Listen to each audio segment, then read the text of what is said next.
Bueno, voy a presentar brevemente este poemario que se llama Abortos. Está escrito por mí, que en este caso mi seudónimo de escritora es Lucía Gris, como podréis observar.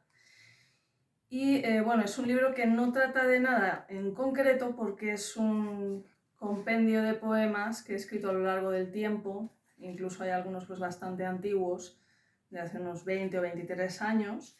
Y bueno, en este libro pues se habla, es más bien, se trata de un viaje interior, es una visión intimista de lo que significa abandonar la adolescencia y la infancia para entrar en el mundo adulto.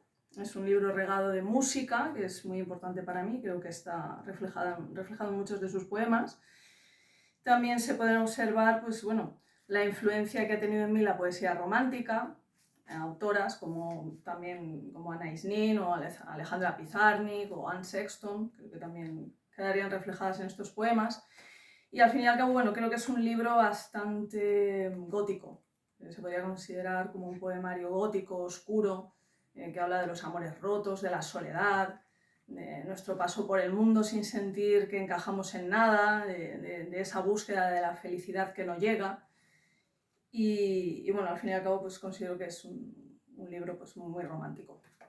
Este libro ha sido editado por la editorial de Ediciones Oblicuas y también ha sido presentado en la Comunidad de Madrid en la Biblioteca Nacional. Así que bueno, pues si le echáis un vistazo espero que os guste.